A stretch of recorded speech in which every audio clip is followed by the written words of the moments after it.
everybody. I'm deeply honored to have this lecture for the annual School of Byzantine Studies of the Institute of Advanced Studies in Levant Culture and Civilization of Bucharest. And I am deeply thankful to all the people who attended this lecture. I hope it will be interesting and it will repay you for spending 1 hour of your Sunday evening. I am all the more thankful to you because the topic is not one entirely of Byzantinology, and I am not a Byzantinologist. I am a classical scholar, but I tackle a comparison between the Greeks in Egypt and the Norsemen in the Byzantine Empire, particularly as they acted as mercenaries. You can see here the plan of my presentation, which I hope it will be enjoyable, although it has 8 points.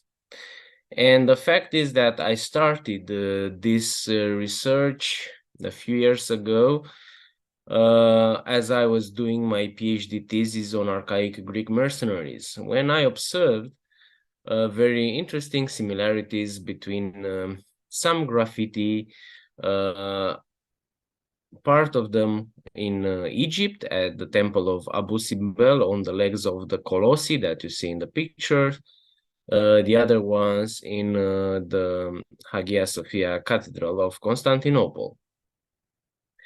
And of course, because this is a Byzantine studies school, I expect that you are familiar with the Greek letters. So for you, it doesn't look unfamiliar, the graffiti on the left side. But if you're not Byzantinologists, then I think that only from a glance, from the distance, you could say that there are not many differences between the graffiti, the one on the left, which are in Greek, and the one on the right, which are in runic letters. The fact is, and now I show you also some pictures where where these graffitis were cut into stone. The fact is that I was not the only one to, of course, to see some major resemblances between some Aegean seafaring peoples and the Norsemen. Already in 1982, Waxman showed that there are some similarities between the rides of the sea people at the end of the Bronze Age and the Vikings, while in 2013, Hale published an article regarding the way the Greeks fought as hoplites and how they went on raids, and he also made some comparison with the Vikings. But these comparisons were not very developed, in fact, and they tackled only the raiders issue. Not also the mercenary dimension that could be tackled when discussing and when comparing the Greeks and the Vikings. And you could ask the following question: okay, there might be some resemblances between two historical phenomena, but is it worth doing this? Is it not only a free intellectual exercise, making comparisons between different stuff in history? I think it is more important than that, and it is useful from an heuristic point of view, because if we compare two historical phenomena and we find many similarities between them, if in one phenomenon we have some question marks because the evidence is scarce, then we might hypothesize based on the second phenomenon, where maybe we have much more evidence, that the same events happened also in the first phenomenon, and also vice versa. So the two The two phenomena that we compare can illuminate one each other. Moreover, if we add more examples, then we can get a better general knowledge of a large historical phenomenon. For example, how mercenaries were recruited and fought in the ancient and medieval world. And now for a better view on the two phenomena, a short introduction on them. So I will talk about the Aegean mercenaries, because there were not only Greeks involved in the first phenomenon that I will discuss this evening. So the Aegean mercenaries, including Greeks and Carians. The Carians are the one living in southwestern Anatolia, and were an Indo-European population who became Hellenized quite early. Already in the 6th, 5th century, they become Hellenized. And they go to Egypt, where between 664 and 525 BC, the rule was held by the Saite, or the 26th dynasty after Manetho, a dynasty that was able to unify after a long time, the so-called Third Intermediate Period, to unify the whole Egypt, and thus the late period in Egyptian history started. And this dynasty ended with the Persian conquest in 525 BC. And then after some revolts, there will be once more autochthonous pharaohs in the 4th century BC. And even then, in the 4th century BC, there are some Greek mercenaries. But in my discussion, I won't raise also that matter, although it could be interesting for the future. On the other hand, about the second phenomenon deals with the Varangians, which is the name for the Norsemen coming from northern Europe. And then in very later periods, also some Anglo-Saxons will be called Varangians, which come from these faraway lands to Constantinople and to the Aegean, and they become mercenaries of the Byzantine Empire, roughly between the 9th and the 13th century AD. The Middle Byzantine Empire. So those are the main geographical and chronological coordinates of my presentation. And I will start with the causes of why these people from the Aegean or from Northern Europe traveled so much and reached Egypt on the one hand, or but the Eastern Mediterranean on the other hand. In these important periods, which resembled one with each other, the archaic age of the Greek history, which I think starts at 800 BC. This is a disputed benchmark, and then conventionally at 480 BC. And the Viking Age, which starts at 800 AD and ends at 1100 AD. Well, the main fact, I think, and the main cause of this expansion is the fact that the lands inhabited by the Greeks and by the Norsemen were rather poor from an agricultural point of view. And thus any major increase in population made some demographic pressure over those societies. So the surplus of population had to go away and to search opportunities abroad. Moreover, the cultures were the Viking culture and the archaic Greek culture were highly competitive. The elites, in order to have their political influence in their cities, political, religious, and so on and so forth, had to demonstrate a lot of prowess and a lot of wealth and the fact that they were highly efficient. So they became very competitive, and the opportunities for becoming wealthy and famous most of the time appeared abroad. And this stuff, demographic pressures and the need for victories, for more wealth than those lands could produce, were met an important opportunity. That was the access to sea. All these lands were rather difficult to be crossed by land. The land routes were very difficult in those rugged terrains in Northern Europe or in the Aegean, so the people travel a lot by sea. And so from some early periods in time, these people were involved in seaborne trade and raids.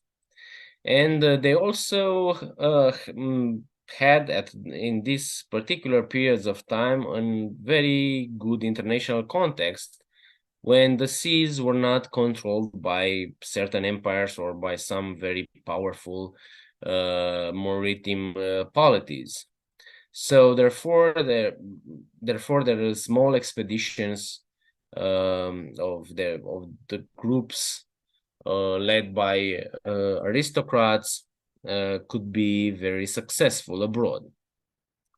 And thus, starting with trade and raids for booty, afterwards also with colonization, the Greek reached all the shores of the Mediterranean and the Black Sea in this period, whereas the Vikings not only reached all the Atlantic facade of Europe, but also the Mediterranean, the Black Sea, the Caspian Sea, and even Northwestern America. And in fact, there was a seasonal activity. People were toiling on their lands. They were working the lands in the seasons which required their presence over there for having at the end the crops. But at the same time, there were some periods, mostly 2 periods in each year, when they could go abroad, either for trade or for raiding. And we have 2 such sources, one for each of these societies, that says that there was a spring season for traveling abroad by sea, and also autumn season for the same stuff.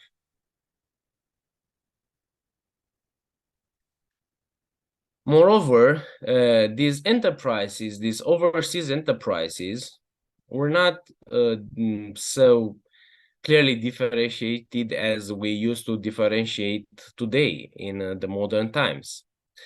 The parties, the social groups that met and went abroad could do at the same time 2 things. They could go for trading if they were seeking some powerful communities which they couldn't overwhelm by their force, but they could at the same time that could go and try finding some communities which were weaker, and then they plundered these societies, taking these communities, taking captives their inhabitants, and why not afterwards in the same trip to sell them on some other ports.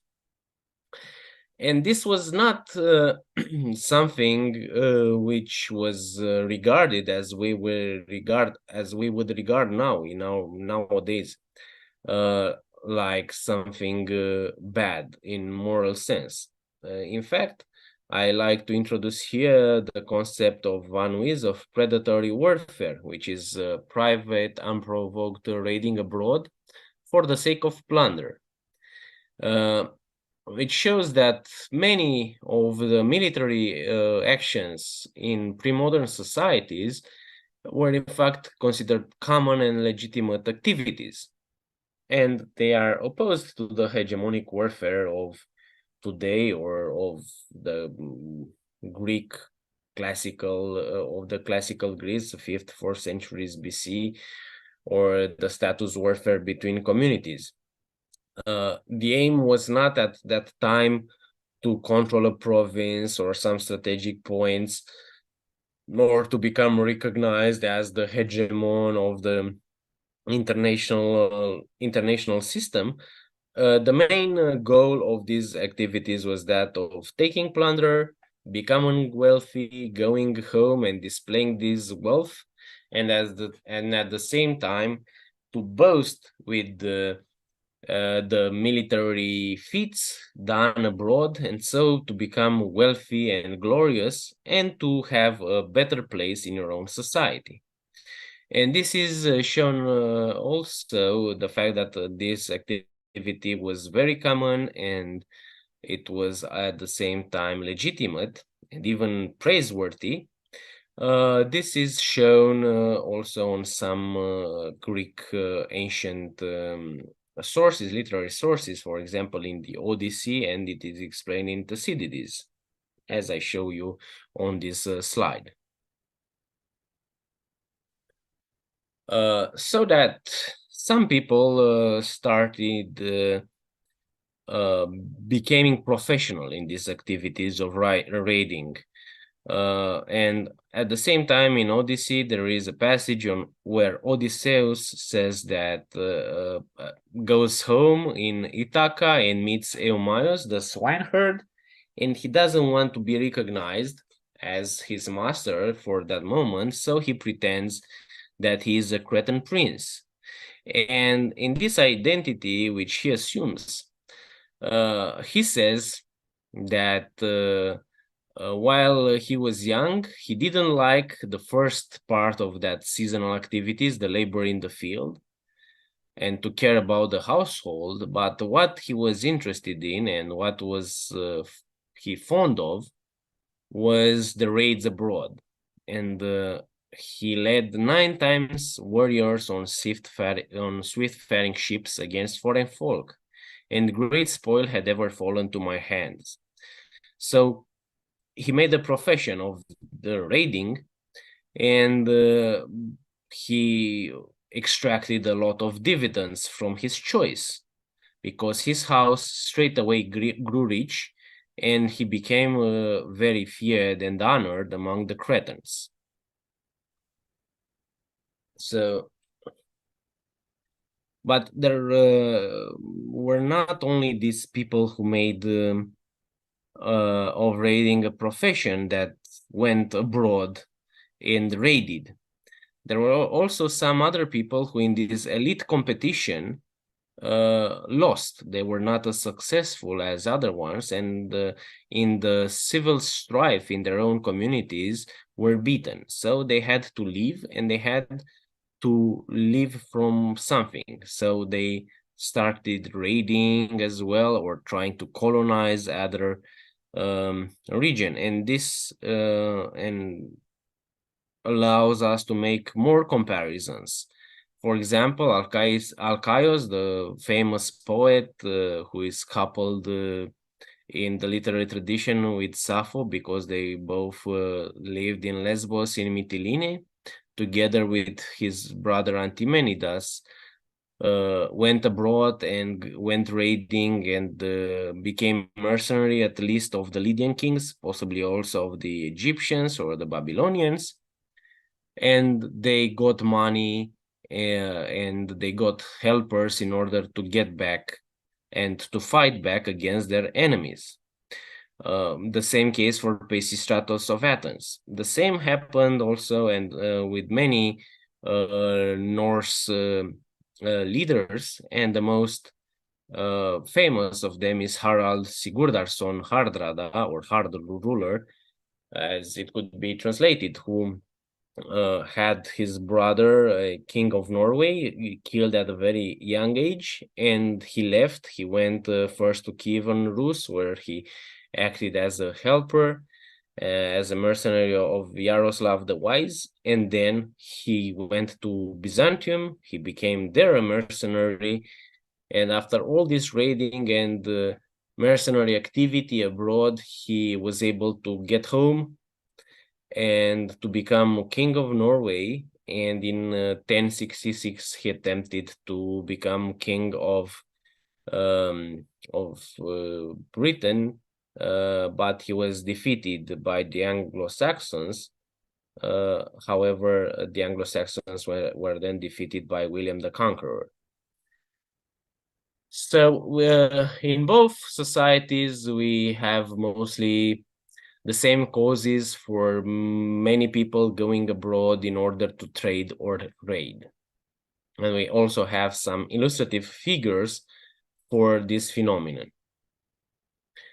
And I told you that it is important that the international context also permitted them to do these activities. For at the time when these people started to go abroad, they also were able to find some very rich polities which are not as strong as they were before. And the Greeks found a politically fragmented the Nile Delta. At that time, Herodotus says that there were 12 kinglets ruling over the Nile Delta at that time, and they were also facing the Nubian or menace in the south, while the Byzantine Empire in the 9th century, at least at the beginning of the 9th century and in the mid of the 9th century BC, AD, was still struggling after the iconoclast movement, and it was the Macedonian dynasty who would revive the empire was still at its beginning. And so the Greeks started raiding also these territories, as they did others which are not of our concern today. And we have some glimpses of this raiding in the written sources. For example, the story that I already told you of the Cretan prince continues with the raid which was led by this Cretan prince, as imagined by Odysseus, in Egypt. And it is a large discussion. Where should this episode be placed chronologically, if this is a memory from the Bronze Age or if it is made after some actual experiences of the Greeks at the time when the Odyssey was at the time when it became final as and was put in writing around 700 BC. I think that this is an episode mirroring actual events taking place at 700 BC. There are also other pieces of evidence. One of them, very important, is in Herodotus, who says that some Ionian and Carians voyaging for plunder reached Egypt in 664 BC, when they were met by one of those kinglets, Psammetichos, who made them his mercenaries. And we also have some sources from some administrative texts from Assyria that show that at the same time, in the 7th century, 8th century and 7th century BC, people called the Yauna, most probably Greeks, or in any case, people living on the shores of Anatolia, were plundering and were conducting piratical raids in the Levant. On the other hand, the same phenomenon seems to take place starting with around 800 AD on the northern shores of the Black Sea, and then even on the southern shores of the Black Sea, and the Norsemen were the responsible. Probably the establishment of the tema of Kherson in Crimea in the 4th decade of the 9th century was connected with this raiding activity. And then, for example, in the old Russian chronicle Povest Vremennych Let, there are a few accounts, sometimes stereotypical, of raids made by people coming from the north, plundering the shores of the Black Sea and even threatening Constantinople. That's in 860 AD. And these raids were probably not very threatening, but they surely didn't make content the rulers in the Byzantine Empire or the Egyptian Delta. In Egypt, it was the figure of Psantik I that made the first major recruitments. We don't know of any antecedents, although I supposed that the Greek raids in Egypt started around 700 BC. So there might have been some recruitments even before he became a king in his kingdom of Sais in Western Delta in 664 and embarked on the attempt to unify Egypt. And he was a hostage in the Assyrian Empire, this Psantik I. So probably he knew better about the possibility to recruit mercenaries from among these pirates from there, or maybe his father, Nekau I, was the first to embark on these recruitments. The fact is that at least Herodotus and other classical sources like Diodorus or Polyaenos credit him as the first to use mercenaries from among the Ionians, I mean the East Greeks and the Carians. And he apparently he did not recruit them only from among pirates, but he even made some diplomatic overtures to the most important ruler in Western Anatolia, Gyges of Lydia, and this guy could have helped him in securing even more recruitments from abroad. And with the help of these mercenaries, of course, with autochthonous warriors, he was able to quell the strife in the Delta, to make all those 12 kings to submit to him, and he reunited Egypt. Not only the Lower Egypt, the Delta, but also he added to his dominions the Upper Egypt. And he was able to expel the Nubians and the Assyrians who were threatening Egypt from the south and respectively from the east. And he settles the Greeks and the Carians for garrisoning on the eastern border of Egypt. It is very interesting because we find a very strong and close parallel in what did Basil II, the well-known Byzantine emperor. In his case, there are some documented antecedents of cursory recruitments of Norsemen as mercenaries throughout the 10th century for the wars against the Arabs in Crete, for example. But those are really cursory. In fact, he starts the major recruitments of Norsemen when at the beginning of his reign, he make an alliance with Vladimir of Kiev and gets from him 6,000 mercenaries, the sources say, and they are instrumental in quelling the rebellions of Bardas Phocas and Bardas Skleros. And in most of the wars fought by Basil II that helped him recover the greatness of the Byzantine Empire, either in Bulgaria or in the east or in southern Italy, there are mentions of these mercenaries coming from the north.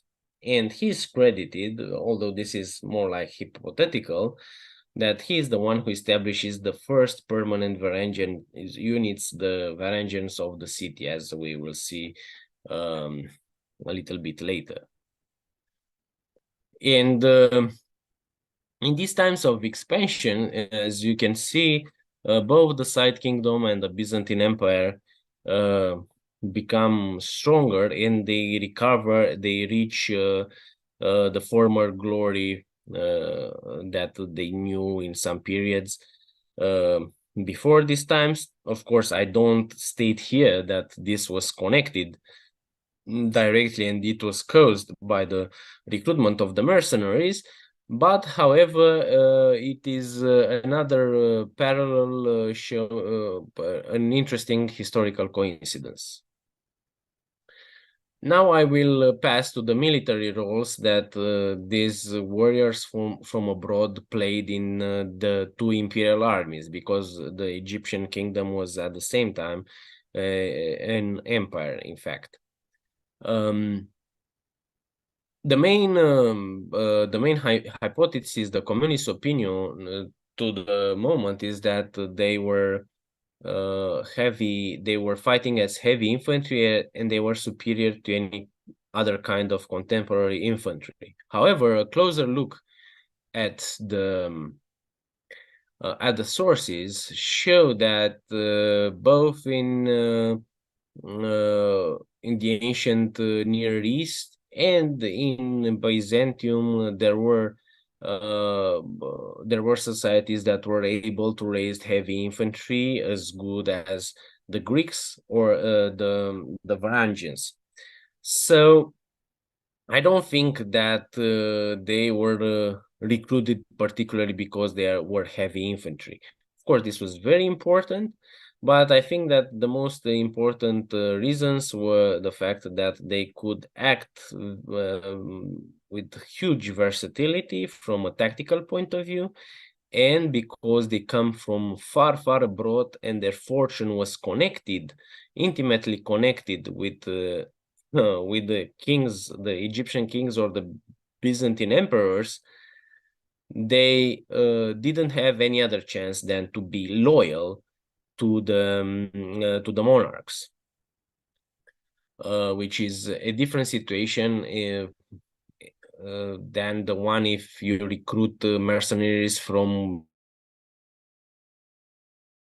nearby peoples. So I would delve into the first reason for their recruitment, the tactical versatility on land.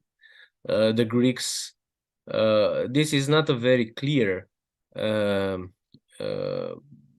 issue for the Greeks, because the evidence is very scarce for the archaic Greeks in Egypt, in a different way than for the Varangians, where the evidence is richer. But we can assume that they fought as elite shock infantry units in some of the major battles of the sites in Carchemish against the Babylonians, and the Nubian campaign that reached the capital of Nubia in 592 BC, and in the battle against the Persian invaders of 525 BC. While this is hypothetical for the first historical phenomenon, for the second historical phenomenon, this is quite clear, as it results from the descriptions of certain battles, like Petroe, which is a battle in a civil war, Dyrrhachium, which is against the Normans, and Beroe against the Pechenegs. Then the garrisons, they were used, and in here the evidence is much more clearer for the Greeks in Egypt. They were used many times as people garrisoning strategical points. The Stratopeda near Daphne was guarding the eastern side of Egypt. The Elephantine Island was used to guard the southern border of Egypt. And when the Saite Kingdom tried to expand in the Levant, we also have some clues, mostly archaeological, for the presence of Greek soldiers as garrison troops in places like Tel Kabri and Mezat Hashavia, Yahu, Tel Arad, and so on and so forth. And at the same time, we also have evidence for this, for the Varangians. They are mentioned from Baiburt in Armenia to Otranto in Italy. And they are also acting as very good garrison troops in Constantinople, both in the siege of 1081 and also during the Fourth Crusade. We are not in possession of many information about the Greeks or the Varangians acting in siege, although there are some cursory pieces of evidence, like the Amatus bowl, which is a Cypro-Phoenician bowl dated in the 7th or the beginning of the 6th century and which was found in Amatus and Cyprus. And when we see something which we think they are Greek hoplites defending and attacking some Oriental fortresses. And there are some cursory mentions also in the written sources about the Varangians in some wars of Byzantium.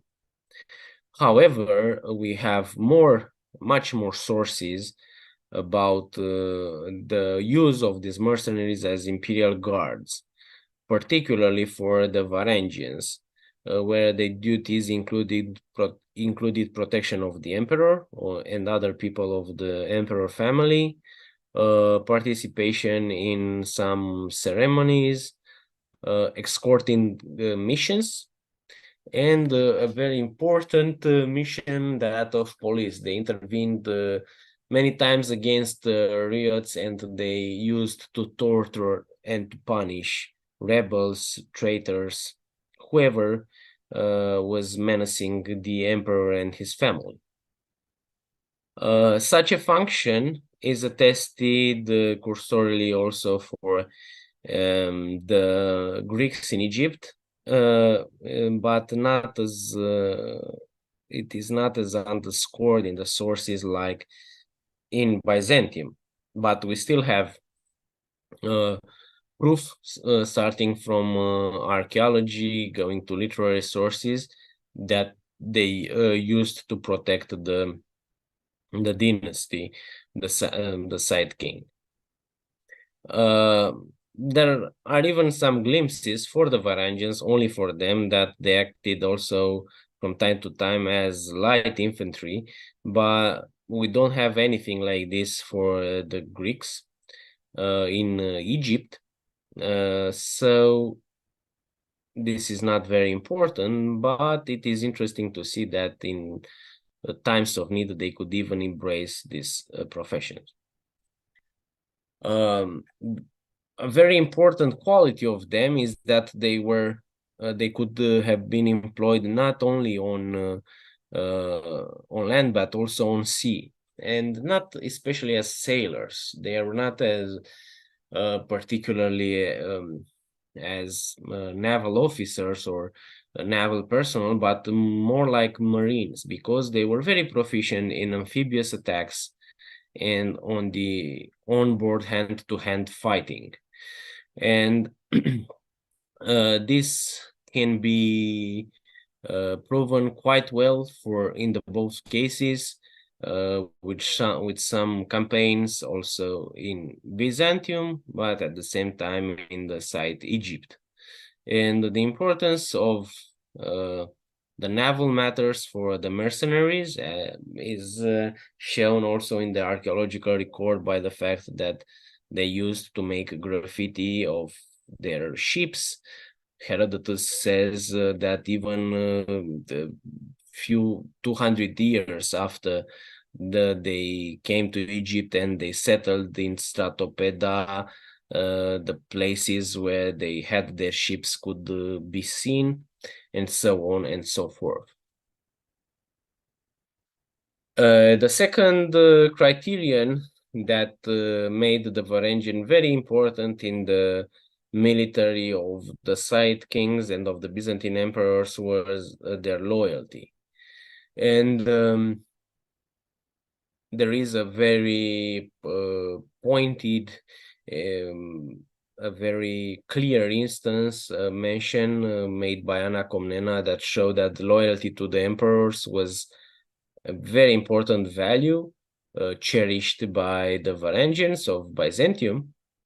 And there are many instances that show their staunch loyalty, with some events like the civil war between the pharaoh Apries, the legitimate pharaoh, and the usurper Amasis, when basically all the or most of the Egyptians start supporting the usurper, and the only ones who appear to support Apries are the Greek and the Carian mercenaries.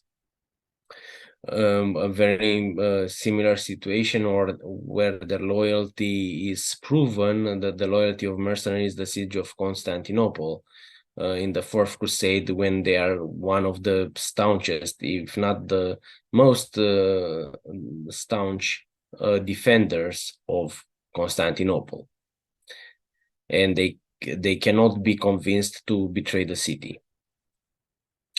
And they are not only loyal to the dynasties, but they are somehow from the very beginning they are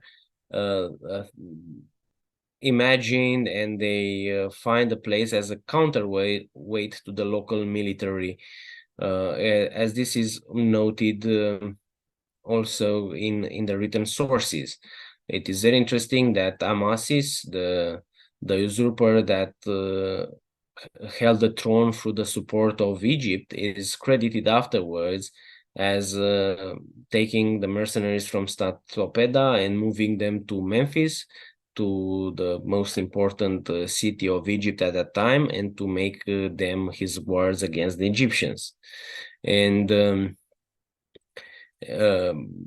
a parallel for this could be found in Pselos, who shows that the Tauros Scythians, as he calls the Varangians at that time, were used with much profit in the wars against the usurpers at that time, because they were considered to be much more loyal than any other local troops.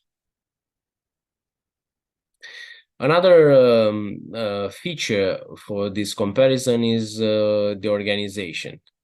In here, the evidence is indeed very scarce. For example, for the chain of command of the mercenaries in Egypt, we only have some glimpses from the expedition against Nubia, because we have all those graffiti. They are much more than the 3 that I showed you before.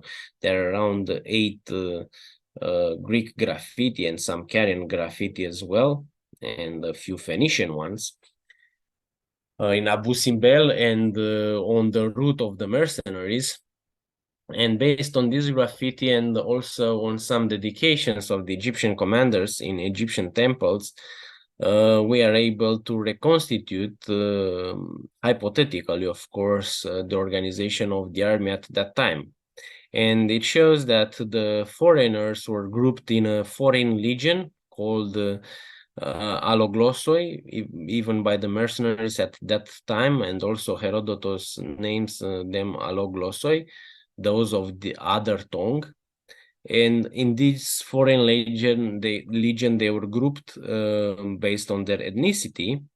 And what is interesting is that these groups were still commanded by Egyptian officer. Maybe only the smaller groups inside among each ethnic group was commanded by their own people from their own stock. On the other hand, we have for the Varangians, the organization is based on two main corps, the Varangians of the city, which were part of the Great Hetaeria, the general group of guards of the emperors. They numbered between several hundreds to several thousands. Hypothetically, it was established, this corps was established by Basil II. They were quartered in Constantinople, that's why they are called the Varangians of the city, and the entrance to this elite corps was could have been made only after a huge admission fee was paid, and it appears that some of the Varangians of the city, if not the greatest part of them, was recruited from the other large group of Varangians, the Varangians outside the city, who were fighting in the navy, who were quartered in the garrisons, and who probably tried to amass all that money required to pay the admission fee. But besides this, we cannot recreate, due to the scarcity of evidence, the exact organizations of the Varangians and how they were included in the Byzantine army. Apparently, they could also fight from time to time along other foreigners. The sources picture them as grouped with the Frankish troops, especially in the 11th century AD, which could be considered another resemblance with the case of the Greeks in Egypt.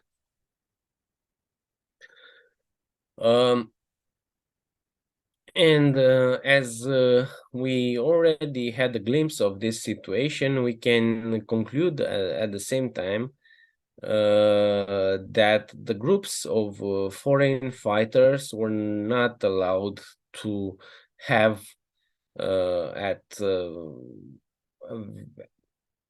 their own commanders in at least when in their entirety. They were allowed only for smaller groups, even though, and this is a general feature for both cases, even though the Greeks and then the Varangians boasted that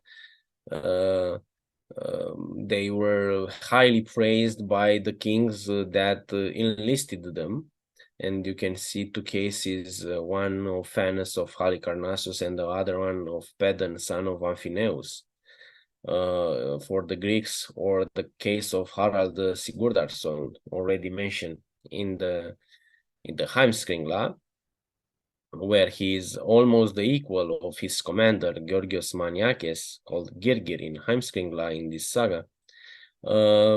So despite these boasts, the actual situation looks quite dim.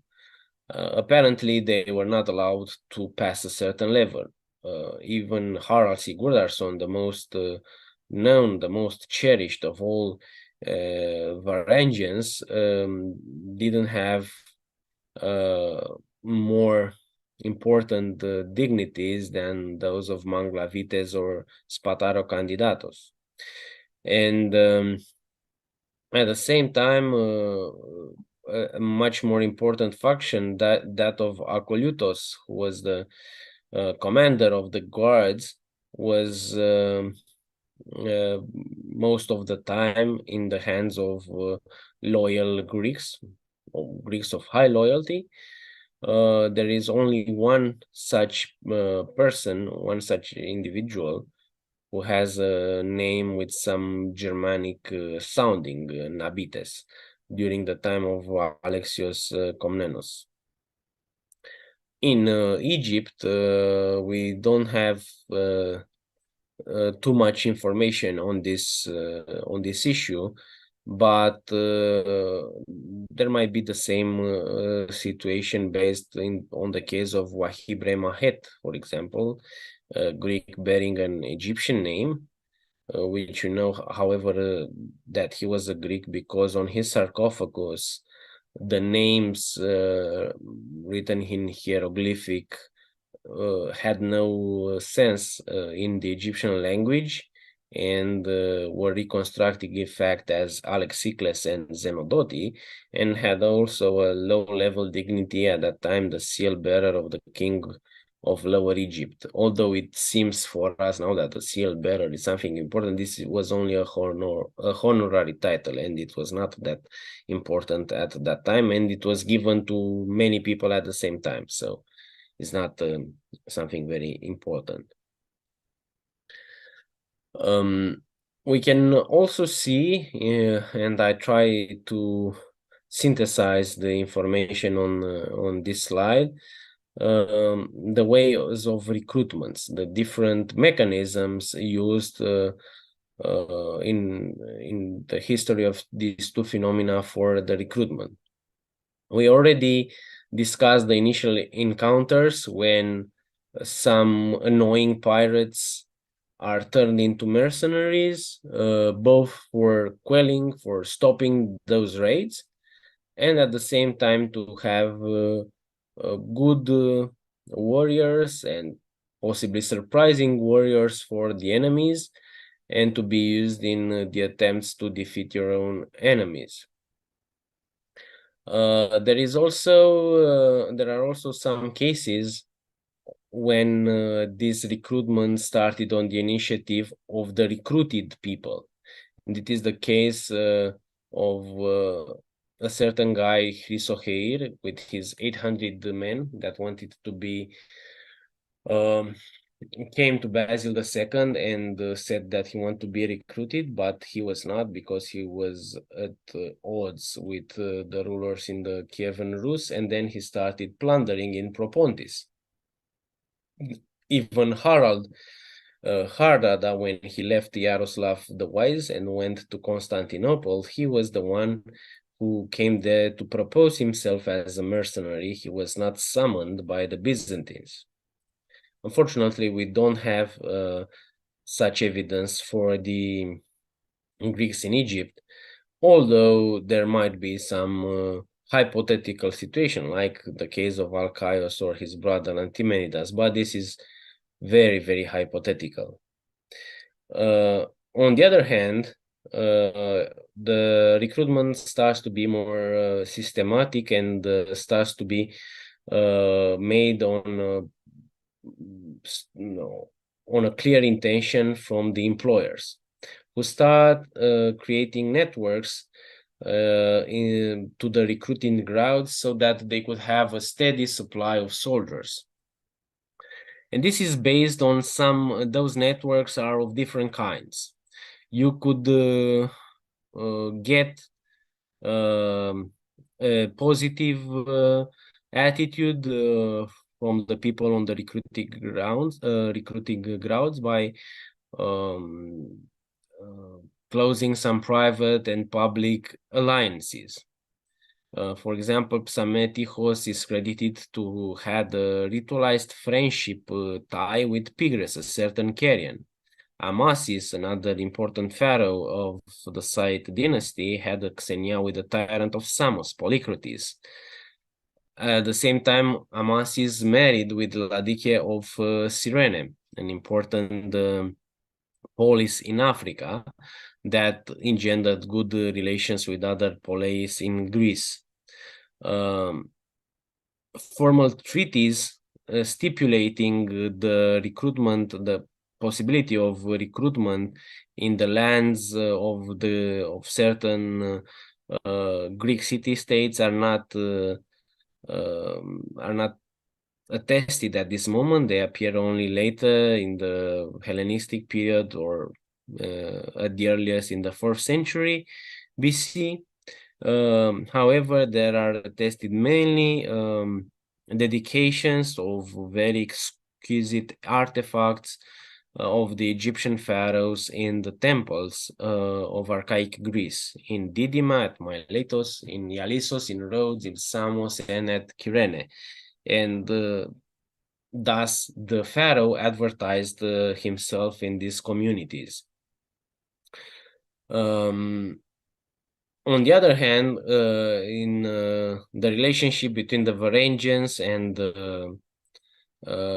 the Byzantine emperors, there is, of course, the clear and famous case of the marriage of Vladimir of Kiev with Anna, the sister of Basil II. Possibly the role of the Greek missionaries going to Kiev was not only of spreading the faith and making the political ties to become stronger, but also to creating benevolence for sending people either from the Kievan Rus area, but also from Scandinavia, to channel them to Byzantium. The former treaties between the Kievan Rus and Byzantium stipulates the possibility for the Byzantine Emperor to recruit and to have fighters coming from the north. And in a later period, we hear of special embassies sent by the emperors to the kings of Norway, Sweden, or Denmark in order to ask them to advertise the job of mercenary in the Byzantine kingdom and the empire. And we even know the name of some people that acted as emissaries or are thought to act as emissaries.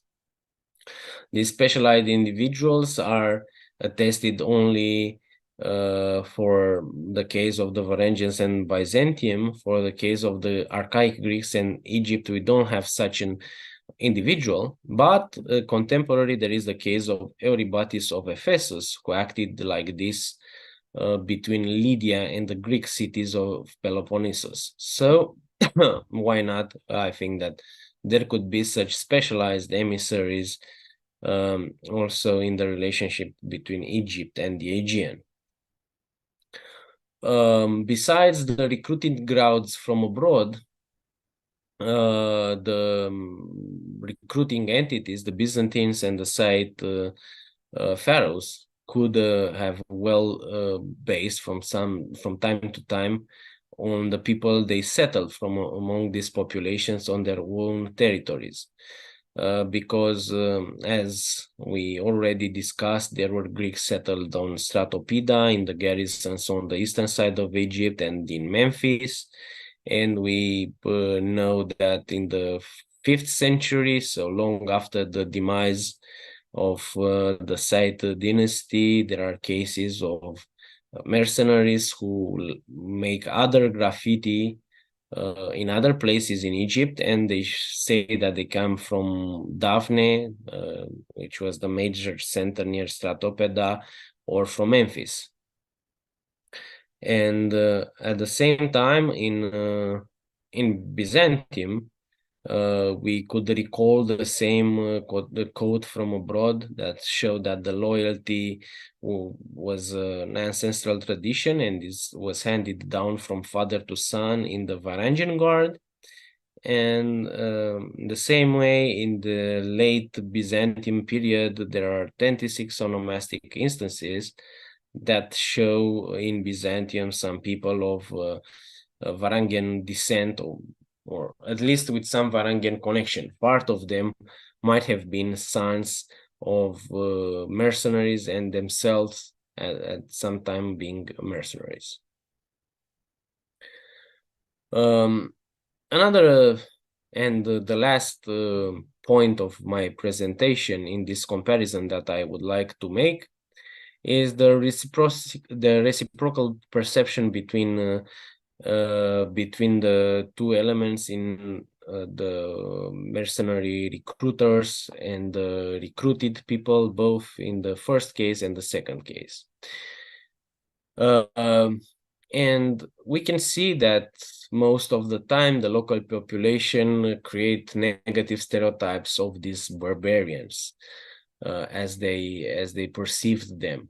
In the case of the Greeks, they are considered as temple defilers, very arrogant, as this is how masses depict the guard of Apries during the civil war between the two of them, the guard that was made mostly of Ionians and Carians. In some other place, Herodotus says that the Egyptians were selling cursed bull heads to the Greeks living in Egypt, because there were also Greek merchants living in Egypt, not only mercenaries.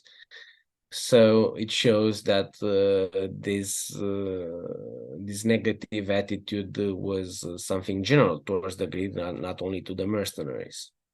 However, the image is much more clear in the case of the Varangians.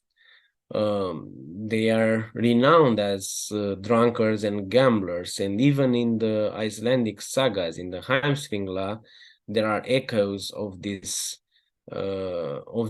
bad renown they have. They are called the emperor's wineskins. They are also presented as extremely violent during wars and during civil strife, and cruel. This as a consequence of their duty of torturing and punishing the opposition to the emperor. However, like in most cases, those barbarians from abroad, violent and disposed to drunkenness and without respect to the god and so on and so forth, could be pictures also with some with some good traits. The man of bronze picture is which is used for describing the first encounter, the first imagined encounter between the Greeks and the Egyptians in the times of Psammetichus I, I think could be seen not only as a piece of an oracle, but also as a proof of a certain respect and awe in the front of such people and their martial prowess. Same case appear in some quotes from Anna Comnena and Pselos, who remark, both of them, the physical strength of this of the warriors coming from the north, and at the same time there are also some moral traits that are underscored by the Byzantine writers. We already discussed about loyalty, but also about their justice and the way they stuck to their own moral codes. For example, Skylitzes recounts a story when a certain Varangian tried to rape a Greek lady from the tema of Thrakesion, and the Byzantine lady killed that guy. And the other Varangians, instead of trying to punish her, in fact, they praised her because she was able to repel the assailant, and they gave her all the wealth of the rapist.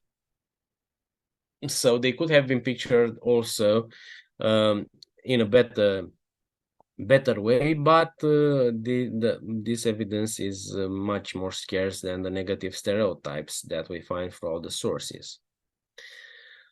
Part of these stereotypes are found as well, and the way they were called by the local population. The Greeks and also the Carians, in fact, all the mercenaries coming from the north were called by the Egyptian Haunebut, which is a name that still raise heated debate among the scholars, but apparently it started as denoting some barbarian populations or in the northern part of the Delta during the Old Kingdom, and then was expanded to include people from the Aegean. And it had some negative connotations. And it is at the same time imprecise. The same stuff starts also in Byzantium. In the 9th and the 10th century, the name for the Norsemen coming to Byzantium is either Tauroskites, a bookish denomination, Tauroskitians, a name of an ancient population living on those lands from where they come, or that of Ros, the exonym that gave the name of Rus. And this is clearly shown by Leo the Deacon that it is the same population, and it depends. The Tauroskitians is the name used by the educated elites in writing, but in common speech they were called Rossi.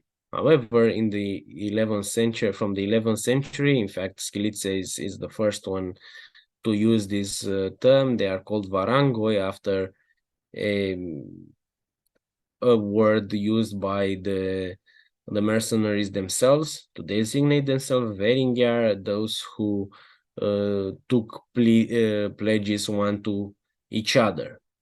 And in later sources, they are called pelekophoroi, with a name or professional name meaning axe-bearers. The names are most of the time imprecise. Only in the 11th and 12th century there is a certain attempt from the Byzantines to try to be more specific about the origin of these warriors. For example, they tried to differentiate between the Scandinavians and the Anglo-Saxons. The Anglo-Saxons are called, for example, Anglino Varangoi. On the other hand, the view from the Greeks and the Varangian, from the Norsemen, towards the people who hired them was one of fascination. They are fascinated by the wealth and the high culture of Byzantium or Egypt. And this is most clearly depicted in the instances discussing the return of the mercenaries. For example, Alcaios discusses the return of his brother Antimenidas from a war between Egyptians and Babylonians.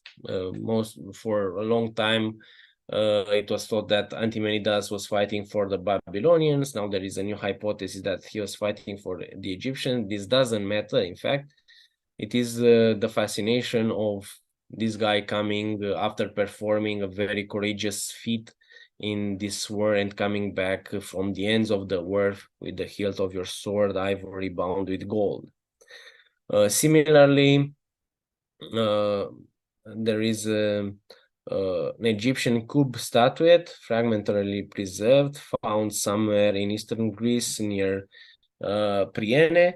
The statuette is typically Egyptian, but is dedicated in Greece with Greek letters that show that a certain Pedon, son of Amphineus, brought it back from Egypt, and the statuette was a gift from one of the two kings with the name Psammetichus in the Saite dynasty, and this was a prize of valor, as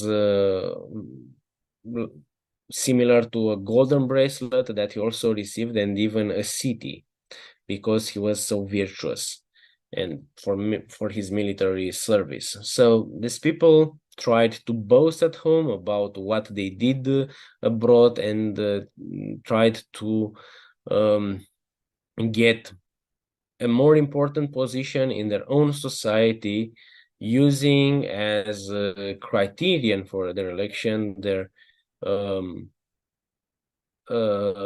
privileged position and the way they were seen in these much more prestigious societies that they visited as mercenaries. Similarly, in the Varangian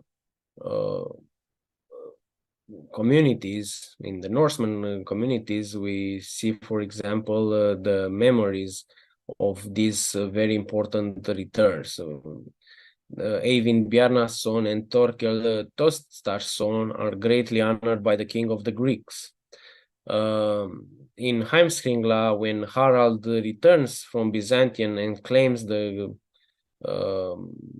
throne of Norway, there is a description of the riches that he brought back and that he could employ for successfully claiming back the throne. There are also some other types of evidence, not in the literary record, but in the epigraphic record. A tombstone, found a little bit north of Stockholm in Ed, is erected by Ragnvald for his mother Fastvi, and Ragnvald thinks appropriate to mention in the tombstone that he erects for his mother that he was the host's leader when he was in Greece. So it was very prestigious to come back from those regions and to claim that you're a very important and successful military leader in those societies. I think the most telling instance is this one, the case of Boli Bolason in Laxdela Saga, who shows how he returns together with his retinue from Mikkelgard, or Gard, the name for Constantinople, and it says that he had on the clothes of fur which the Guard king, the emperor in Constantinople, had given him. He had over all a scarlet cape, and he had foot-beater girt on him, the hilt of which was dyed with gold. A very nice resemblance with the case of Antimenidas, previously mentioned. And the grip woven with gold. He had a gilded helmet on his head, and a red shield on his flank with a knight painted on it in gold. He had a dagger in his hand, as is the custom in the foreign lands. Very important mention. And whenever they took quarters, the women paid heed to nothing but gazing at Boli and his grandeur and that of his followers. So both the elements that made him so important in his society, the elements taken from abroad, and as well the impact of such a return I think are very well pictured in this case. So as a conclusion, I would like to say that I think I was able to prove that there are many similarities between the two cases, which derives from the fact that the societies themselves that produce these raiders turned into mercenaries are very similar from a certain point of view, the geographical areas where they come from, the opportunities raised by the seas, and so on and so forth. Then some similarities come from the general traits of the mercenary phenomenon. For example, the fact that the mercenaries are used as guards and they have to be loyal, especially because they come from far abroad, so they depend on the monarch they serve, and on the other way around also the security of the monarch depends on their loyalty. And part of those similarities derive from the international context. In some historical periods, the fact that such societies produces raiders, and the fact that as other societies are in need of warriors, if these situations match, then we can find the emergence of a mercenary phenomenon like that of the Greeks inside Egypt and that of the Varangians in the Byzantine Empire. On the other hand, I think that it became evident that through such comparison, we can make the lesser known phenomenon to be not as nebulous as before. By far, the Greek case is the less known at the moment. The evidence is more scarce, but we can try to hypothetically fill in the gaps that we have for this phenomenon with some attested things that appear in the case of the Varangians. For example, the way the perception of the Egyptians on the Greeks at that time and vice versa is not that well documented in the sources for the Greek phenomenon, but it's much better depicted in the one for the Varangians. So we can hypothetically fill in the picture for the Greeks. On the other hand, I think that both phenomena become clearer and we can become more certain of some traits of the Varangian phenomenon in Byzantium, as we find the same stuff attested also in the parallel that I cited above. So I think that from these comparisons, both phenomena stand to gain. So this was my presentation. I hope you enjoy it.